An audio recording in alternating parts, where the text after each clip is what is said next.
So bukod nga po kay David Benavidez na nagtagumpay sa laban matapos talunin ang former world champion na si Zurdo Ramirez via 6-round knockout, ay pumaldo rin ang kanyang matalik na kaibigan na si WBC welterweight champion Ryan Garcia. Ito po ay dahil buong buo talaga ang kanyang tiwala kay Benavidez na makukuha nito ang panalo sa kabila ng umakyat ito ng dibisyon para labanan ng kampyon.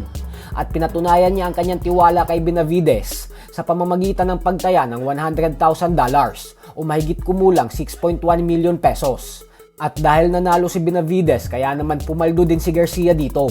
Hindi man kasing laki ng tinaya niyang salapi ang bumalik sa kanya nang dahil sa yamado si Benavidez, pero panalong-panalo pa din si Garcia sa bumalik sa kanya na $19,000 o 1.7 million pesos. Kumbaga ay easy money na to sa kanya dahil nanood lang siya pero kumita pa siya ng ganitong klaseng halaga. Pero syempre paalala lang na hindi sa lahat ng oras ay ganyan ang nangyayari. Dahil kung nagkataon na nasilat si Benavidez ay nagtapon si Garcia ng 6 million pesos. Samantala, trending naman nga po ngayon ang naging pagtakas ni Canelo Alvarez dahil agad itong umalis sa venue bago pa magsimula ang laban ni Benavidez.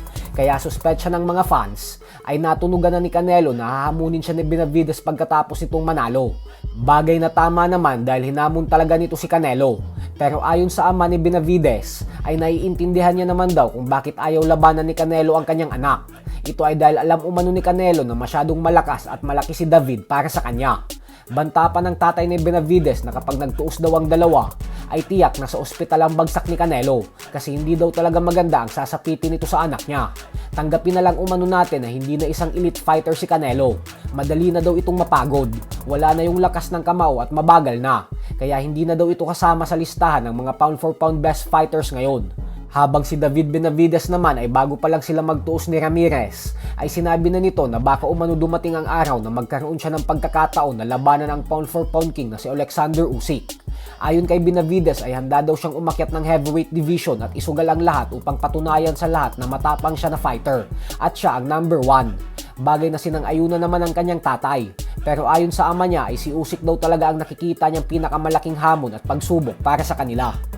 Sa kabilang banda naman mga idol ay bagamat nga po nakuha ni Naoya Inoue ang tagumpay laban kay Junto Nakatani via unanimous decision, ay naging mainit na usap-usapan sa bansang Japan ang ginawang pagprotesta ng kampo ni Inoue sa pamamaraan ng paghanap ni Nakatani. At dahil dyan ay bumanat ang huling tumalo kay General Casimero na si Kyonosuke Kameda kay Inoue. Ayon kay Kameda ay masyado naman daw iyakin itong si Inoue nang dahil sa pagrereklamo sa hand wraps ni Nakatani.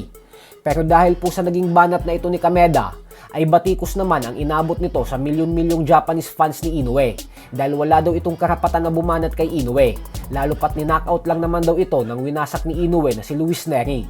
Kaya mas mabuti pa umano na manahimik na lang ito. Para po kasi sa mga hindi nakakaalam ay mainit po kasi sa mata ng mga Japanese boxing community ang pamilya Kameda.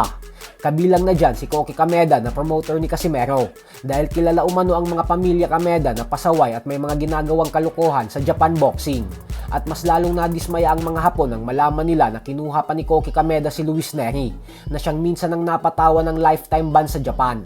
Yan din ang dahilan mga idol kung bakit kahit manalo si Casimero kay Luis Neri sa susunod na buwan, ay malabo pa din itong makuha ang inaasam-asam niyang laban kontra kay Naoya Inoue.